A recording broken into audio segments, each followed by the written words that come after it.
Nós estamos no interior do Acre. Eu vim até aqui para contar a história de um pai que há 5 anos tenta provar que o filho dele, morto num suposto confronto com a polícia, não era um criminoso e foi, na verdade, executado pelos policiais. É essa história que fala de perdas e da luta incansável de um pai em busca de justiça começa em Brasileia, na fronteira com a Bolívia. Para chegar até Brasileia, saímos de São Paulo e percorremos 3.500 quilômetros de avião até Rio Branco, a capital do Acre. De lá, viajamos mais 230 quilômetros numa rodovia com asfalto irregular. À primeira vista, Brasileia parece uma cidade tranquila.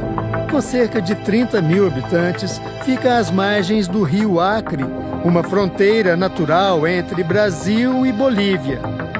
Uma pequena ponte separa Brasileia de Cobija, do lado boliviano. E é o fator fronteira que faz daqui uma cidade insegura. Nos anos de 2022, 2023 e 2024, os números de mortes provocadas por armas colocaram Brasileia como a cidade mais violenta do estado do Acre. Foi neste cenário que, em 2020, 2 jovens foram mortos em Brasileia. Um deles, Vicente, 19 anos, filho de uma professora da cidade. Que era meigo, trabalhador, atencioso, respeitador. O outro, Álvaro, de apenas 16 anos, filho de Antônio Lúcio, um capitão reformado do Exército. Ele tinha um sonho, eu gostava muito de animais, queria ser veterinário. Álvaro e Vicente eram amigos, estudavam na mesma escola, foram mortos na mesma noite e no mesmo lugar, numa rua deserta de Brasileia. Olhando assim de cima, dá para perceber como Brasileia é um retrato bem acabado das típicas cidades do interior do Acre. Fora do centro, nos bairros da periferia, normalmente as ruas não são pavimentadas. São assim, de terra, com mato ao redor e as casas bem simples, de madeira. Mas são esses os lugares onde os jovens que moram por aqui costumam se reunir à noite. Só que aquela madrugada terminou com 4 garotos baleados pela polícia. 2 morreram. A polícia diz que houve um confronto. Os pais dos jovens que morreram dizem que houve execuções. Não me conformo porque eu sei que foi uma execução.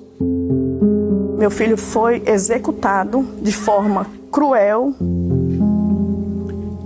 desumana. Na época, quando os pais receberam a notícia da morte dos filhos, houve dor, desespero e desconfiança. Não tem nada comprovando negócio de confronto, é a palavra que eles disseram, eles escreveram e está tudo ok, e aquela foi a verdade para eles, para nós não. E não é a verdade, essa não é a verdade. Os agentes que mataram os jovens pertencem ao GEFRON, o Grupo Especial de Fronteira, uma força de segurança pública que atua nas divisas do estado do Acre. Eles foram identificados como Oséias de Oliveira Lira e Cleonísio Marques Vilas Boas. Os policiais disseram que foram até o local por causa da denúncia de um motorista de aplicativo que teria sido chamado pelos jovens para fazer uma corrida. Só que, em vez de usarem a viatura da corporação, os agentes foram no próprio carro do motorista de aplicativo. Já chegaram atirando, não deu tempo deles esboçar reação alguma. Além de Álvaro e Vicente, que morreram, 2 outros jovens foram baleados pelos policiais naquela madrugada, mas sobreviveram. Eles nunca se recuperaram totalmente dos ferimentos.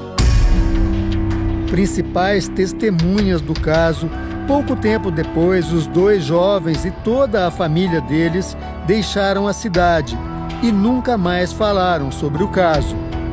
Os 2 sobreviventes, eles falaram aquilo que os policiais quiseram ouvir, porque eles não não tiveram garantia de segurança. E se eles falassem a verdade, eles seriam os próximos a serem mortos. Eles saíram da cidade, os dois sobreviventes? Saíram por um período e depois vão retornar e depois saíram de vez, eu não tive mais notícia deles. Poucos meses depois das mortes de Álvaro e Vicente, outra testemunha importante, o motorista do aplicativo envolvido na ocorrência, foi morto em Brasileia, num caso que jamais foi esclarecido. Os policiais alegaram que dispararam contra as pessoas que os estavam colocando em perigo e que foi encontrada uma arma de fogo com os jovens, além de facões e facas. Versão que nunca convenceu o pai de Álvaro e nem a mãe de Vicente. Inconformado com a morte do filho e com o fato dele ter sido apontado como criminoso, o pai de Álvaro decidiu investigar por conta própria. Contratou um perito particular, um profissional aposentado que trabalhou durante 37 anos na polícia do Acre. E que, neste caso, não quer ser identificado por medo de represálias. Você não quer se identificar por quê? Porque eu moro aqui, eu conheço as pessoas que eu estou lidando. Durante meses, o perito analisou todos os documentos anexados ao processo. Esteve no local, conversou com testemunhas e foi, pouco a pouco, descobrindo falhas na investigação. Ao estudar as fotografias e os laudos cadavéricos, ficou bem claro que os disparos não tinham sido realizados a 15 metros de distância. O próprio médico legista afirmou que eram disparos efetuados a curtíssima distância e com uma angulação de cima para baixo, o que por si só já derrubaria qualquer tese de troca de tiro, legítima defesa. Sinais que indicam execução. O perito também encontrou outras falhas na investigação. Na época, não houve perícia no local e nem nas armas de fogo usadas pelos policiais. Fatos como esse já deixa a pessoa, vamos dizer assim, esperta, né? Já vê que há alguma coisa errada. O perito não tem dúvidas sobre o que realmente aconteceu naquela madrugada em Brasileia. A conclusão é que não houve troca de tiros. O que houve foram 2 execuções. Execuções sumárias, praticamente. As evidências levantadas pelo perito não convenceram a justiça, que arquivou o processo. Nem o Ministério Público do Acre, que jamais entrou com recurso para reabrir o caso.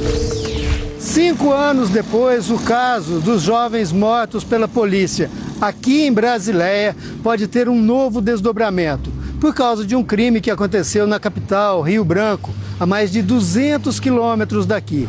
Em dezembro de 2023, a enfermeira Jéssica Oliveira pegou a BR-317, sentido Capixaba, município do Acre. O carro dela foi abordado por uma blitz, mas ela não obedeceu à ordem de parada. Foi perseguida por pelo menos 5 viaturas e alvejada por tiros de fuzil disparados pelos policiais Gleison Costa de Souza e Cleonísio Marques Vilas Boas. Jéssica, que é mãe de 3 filhos, morreu ali mesmo. Inicialmente, a polícia notificou o caso como acidente de trânsito. Depois, os agentes deram uma nova versão em que Jéssica coloca uma arma de fogo para fora da janela. Os policiais então teriam reagido e atirado. Depois de uma perícia da Polícia Civil do Acre, o DNA encontrado na arma não era compatível com o de Jéssica. Os policiais cumprem prisão domiciliar. Segundo o Ministério Público do Acre, não é a primeira ocorrência policial atendida pelo primeiro denunciado, Cleonísio Marques Vilas Boas, que tem como desfecho a morte da pessoa abordada ou investigada. O advogado das famílias de Álvaro e Vicente vê muitas semelhanças entre os 2 casos e espera que o assassinato da enfermeira convença a Justiça do Acre a reabrir o caso das mortes de Brasileia. Se tivesse investigado esse confronto, onde 2 jovens foram mortos e 2 ficaram aleijados, esse policial, o sargento hoje, sargento Vilas Boas, não teria matado a enfermeira Jéssica. Nós teríamos coibido que esse crime acontecesse. No interior do Acre, muitas vezes, denúncias contra policiais podem representar uma sentença de morte. Mas para os pais de Álvaro e Vicente, as ameaças não assustam nem intimidam. Você não tem medo? Não. Medo, a dor maior, o medo maior, acho que eu já passei, de perder um filho. Depois que uma mãe perde um filho, ela não tem mais medo de nada. Enquanto esperam por uma decisão da justiça, eles convivem com a dor pelas perdas e com a esperança de que as mortes de Álvaro e Vicente não fiquem impunes. Você não desiste, né? Não desisto. Não desisto porque eu acredito na justiça. Se existe justiça no estado do Acre, Ministério Público, reabram o caso e faça com que a justiça seja feita, porque foi uma execução e eu não vou desistir nunca. Em nota, a Secretaria de Justiça e Segurança Pública do Acre destacou que a ocorrência policial seguiu todos os protocolos de atendimento. Reforçou ainda que, na época, foram instalados inquéritos pelas polícias civil e militar para imediata apuração dos fatos. E finalizou dizendo que, em julgamento, a Justiça acolheu a solicitação do Ministério Público pelo arquivamento do caso.